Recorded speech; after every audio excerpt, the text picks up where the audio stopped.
സ്വാതി, നമ്മളിപ്പോൾ സംസാരിച്ചു കൊണ്ടിരിക്കുന്ന ഈ പ്രഭാതത്തിൽ ഏത് രീതിയിലാണ് അതിർത്തി പ്രദേശങ്ങളിൽ, ഗ്രാമപ്രദേശങ്ങളിൽ കാര്യങ്ങൾ മുന്നോട്ട് പോകുന്നത്? ഏതെങ്കിലും തരത്തിലുള്ള പ്രകോപനം ഇപ്പോഴും പാകിസ്ഥാന്റെ ഭാഗത്തുണ്ടാകുന്നുണ്ടോ? ഷെല്ലാക്രമണം അടക്കമുള്ള കാര്യങ്ങൾ ഒരു രാത്രി ഇരുട്ടി വെളുക്കുമ്പോൾ വലിയ രീതിയിലുള്ള സംഘർഷാവസ്ഥ കഴിഞ്ഞാണ്, ആ സംഘർഷാവസ്ഥയുടെ മണിക്കൂറുകൾ കഴിഞ്ഞാണ് ഇന്നത്തെ ഒരു പുലരി പ്രഭാതം പിറക്കുന്നത്. ഈ ഒരു അതിർത്തി പ്രദേശങ്ങളിൽ നിലവിലത്തെ അവസ്ഥ എന്താണ്?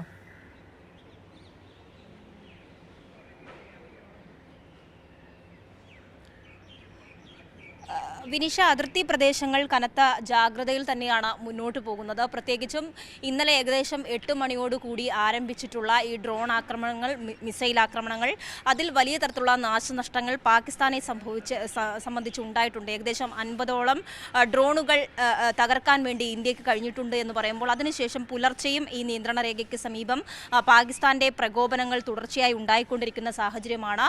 ജനങ്ങളെ എല്ലാം തന്നെയും വീടിനുള്ളിൽ തന്നെ പാർപ്പിച്ചുകൊണ്ട് അവർ പരിഭ്രാന്തരാകേണ്ട എന്നതടക്കമുള്ള ജില്ലാ ഭരണകൂടത്തിന്റെയും സംസ്ഥാന ഭരണകൂടത്തിന്റെയും ഒക്കെ കടുത്ത നിയന്ത്രണങ്ങളും നിർദ്ദേശങ്ങളും പാലിച്ചുകൊണ്ടാണ് വിവിധ ഈ അതിർത്തി മേഖലകൾ മുന്നോട്ട് പോകുന്നത്. ഗ്രാമപ്രദേശങ്ങളിലേക്ക് നിരന്തരമായുള്ള പാക് പ്രകോപനങ്ങൾ ഉണ്ടാകുന്നു, വീടുകൾക്കു നേരെ ആക്രമണം ഉണ്ടാകുന്നു, വീടുകൾ തീയിട്ടു നശിപ്പിക്കുന്ന തരത്തിലേക്കുള്ള കാര്യങ്ങൾ, നടപടികളിലേക്ക് പാകിസ്ഥാൻ പോവുക തന്നെയാണ്. അത്തരത്തിൽ സാംബയിൽ അടക്കം ഉണ്ടായിട്ടുള്ള നുഴഞ്ഞുകയറ്റ ശ്രമമൊക്കെയും ഷെല്ലാക്രമണമൊക്കെ തന്നെയും കാര്യമായി ബാധിക്കുന്നുണ്ട്.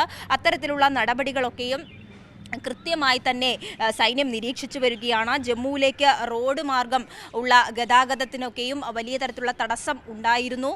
അത്തരത്തിൽ എല്ലാ തരത്തിലുള്ള ക്രമീകരണങ്ങളും ജമ്മുവിൽ ഇന്ന് സ്കൂളുകൾക്കെല്ലാം, വിദ്യാഭ്യാസ സ്ഥാപനങ്ങൾക്കെല്ലാം പൂർണ്ണമായും അടച്ചിടാൻ വേണ്ടിയുള്ള നിർദ്ദേശമാണ് ഭരണകൂടം നൽകിയിട്ടുള്ളത്. അത്തരത്തിൽ ജനങ്ങൾക്കും അതോടൊപ്പം വിദ്യാർത്ഥികൾക്കുമൊക്കെ നേരിടുന്ന പ്രശ്നങ്ങളൊക്കെയും പരിഹരിച്ചുകൊണ്ട് മുന്നോട്ട് പോകുന്ന സാഹചര്യം. കനത്ത ജാഗ്രതയിൽ പൂഞ്ച്, ഉറി, ജമ്മു, കാശ്മീർ ഉൾപ്പെടെയുള്ള വിവിധ പ്രദേശങ്ങൾ മുന്നോട്ട് പോവുക തന്നെയാണ്. പാക് പ്രകോപനങ്ങളിൽ, ഏതു തരത്തിലുണ്ടാകുന്ന പാക് പ്രകോപനങ്ങളെയും തിരിച്ചടിക്കുവാൻ ഇന്ത്യ സൈന്യം സജ്ജമാണ്. അത്തരത്തിൽ ആളുകൾ പരിഭ്രാന്തരാകേണ്ടതില്ല എന്നുള്ള നിലപാടിലാണ് ഇപ്പോൾ കേന്ദ്ര സർക്കാരും സൈന്യവും ഒക്കെയും പോകുന്നത്.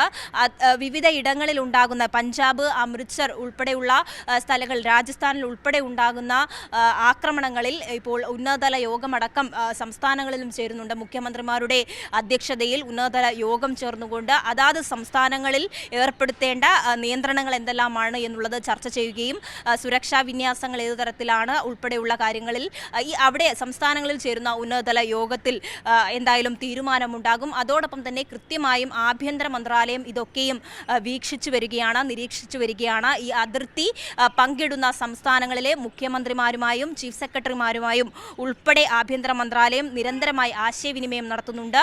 അവിടുത്തെ ഒരു ആഭ്യന്തര സാഹചര്യം എങ്ങനെയാണ്, അവിടുത്തെ നടപടിക്രമങ്ങൾ ഏത് തരത്തിൽ പുരോഗമിക്കുന്നു ഉൾപ്പെടെയുള്ള കാര്യങ്ങളിൽ കൃത്യമായൊരു നിരീക്ഷണമാണ് കേന്ദ്ര സർക്കാരിൻ്റെ ഭാഗത്തു നിന്നുണ്ടാകുന്നത്. അത്തരത്തിൽ ആഭ്യന്തര മന്ത്രാലയവും പ്രതിരോധ സംവിധാനങ്ങളും കൂടുതൽ ജാഗ്രതയിലേക്ക് മുന്നോട്ട് പോകുന്ന ഘട്ടമാണ്.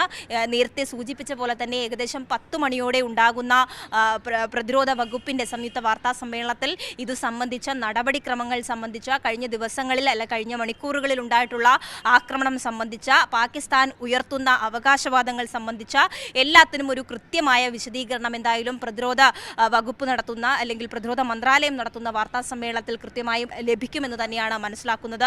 കഴിഞ്ഞ ദിവസങ്ങളിലൊക്കെയും പാകിസ്ഥാൻ ഉന്നയിച്ചിട്ടുള്ള, പ്രത്യേകിച്ചും പാകിസ്ഥാന്റെ സൈനിക കേന്ദ്രങ്ങളടക്കം ആക്രമിച്ചു എന്ന തരത്തിൽ ഇന്ത്യക്കെതിരെ ഉയർത്തിയിട്ടുള്ള പ്രചാരണങ്ങളെല്ലാം തകർത്ത് എറിഞ്ഞുകൊണ്ട് അതിൻ്റെ കൃത്യമായ വശങ്ങൾ എന്താണ് എന്ന് പ്രതിരോധ മന്ത്രാലയത്തിൻ്റെ വാർത്താ സമ്മേളനത്തിലൂടെ വിശദീകരിക്കുന്നു. അത്തരത്തിൽ ജനങ്ങൾക്ക് കൂടുതൽ കൃത്യമായ വിവരങ്ങൾ കൈമാറുന്നതിന് ഓരോ ദിവസമുള്ള വാർത്താ സമ്മേളനങ്ങൾ എന്തായാലും പ്രയോജനകരമാകുന്നുണ്ട്. ഇപ്പോൾ 10 മണിക്ക് നടക്കുന്ന വാർത്താ സമ്മേളനവും അത്തരത്തിൽ തന്നെയാണ് നമ്മൾ നോക്കിക്കാണേണ്ടത്. കൃത്യമായ വിവരങ്ങൾ പ്രതിരോധ മന്ത്രാലയം വ്യക്തമാക്കും എന്ന് മനസ്സിലാകുന്നുണ്ട്. വിവിധ ഇടങ്ങളിൽ ഉണ്ടാകുന്ന ഷെല്ലാക്രമണങ്ങൾ, ഡ്രോൺ ആക്രമണങ്ങൾ, അതിനെ തുടർന്ന് സ്വീകരിച്ചിട്ടുള്ള നടപടികൾ, ഇനി മുന്നോട്ടുള്ള നടപടിക്രമങ്ങൾ ഏത് തരത്തിൽ, ഈ ദില്ലി അടക്കമുള്ള കേന്ദ്രഭരണ പ്രദേശങ്ങളടക്കമുള്ള ഏത് തരത്തിലാണ് നടപടികൾ സ്വീകരിക്കേണ്ടത്, പോലീസിനും അർദ്ധസൈനിക വിഭാഗത്തിനും നൽകിയിട്ടുള്ള നിർദ്ദേശങ്ങൾ അടക്കം ഏതൊക്കെയാണ് എന്ന് കൃത്യമായും വ്യക്തമാകും എന്ന് തന്നെയാണ് മനസ്സിലാകുന്നത്. എന്തായാലും വിവിധ ഇടങ്ങളിൽ ഇപ്പോഴും ജാഗ്രതയോടെ മുന്നോട്ട് പോകുന്നു. മിസൈൽ ആക്രമണങ്ങൾ ഏകദേശം 50ഓളം ഡ്രോണുകൾ, പാകിസ്ഥാന്റെ 50ഓളം വരുന്ന ഡ്രോണുകൾ ഇന്ത്യക്ക് തകർക്കുവാൻ വേണ്ടി കഴിഞ്ഞിട്ടുണ്ട്. അത്തരത്തിലുള്ള വിവരങ്ങൾ തന്നെയാണ് ലഭിക്കുന്നത്. വ്യോമസേനാ കേന്ദ്രങ്ങളിലേക്ക് നടത്തുന്ന പാകിസ്ഥാന്റെ മിസൈൽ ആക്രമണത്തെ കൃത്യമായും നിരീക്ഷിക്കുവാനുള്ള പ്രതിരോധ സംവിധാനങ്ങൾ, റഡാർ സംവിധാനങ്ങളടക്കം ഇന്ത്യ അത്രയും സജ്ജമാക്കിക്കൊണ്ട് സുസജ്ജമായി മുന്നോട്ട് പോകുന്ന സാഹചര്യമാണ്. ഏത് തരത്തിലുള്ള ആക്രമണങ്ങൾ ഉണ്ടായാലും അതിനെയൊക്കെയും കൃത്യമായി നേരിടാനും കൃത്യമായി മനസ്സിലാക്കി ജാഗ്രതയോടെ മുന്നോട്ട് പോകാനുമുള്ള നീക്കങ്ങൾ തന്നെയാണ് നടക്കുന്നത്. നേരത്തെ സൂചിപ്പിച്ച പോലെ പുലർച്ചെയൊക്കെയും ഈ ഡ്രോൺ ആക്രമണങ്ങൾ തുടരുന്നു എന്നുള്ളതും ഏറ്റവും ആശങ്ക ഉണ്ടാക്കുന്നതാണ് ജനങ്ങളെ സംബന്ധിച്ച്. എന്നാൽ അതിനൊക്കെയും കൃത്യമായ മറുപടിയും അതിന് തിരിച്ചടിയും ഇന്ത്യൻ സൈന്യം നൽകുന്നു. കനത്ത ജാഗ്രതയിലേക്ക് വിവിധ സംസ്ഥാനങ്ങൾ അതോടൊപ്പം തന്നെ രാജ്യം പോകുന്നു. ജമ്മു കാശ്മീരിൽ ജനവാസ മേഖലകൾ കേന്ദ്രീകരിച്ചുള്ള ആക്രമണങ്ങൾക്കെതിരെ തിരിച്ചടി കൃത്യമായും നൽകുന്നുണ്ട്.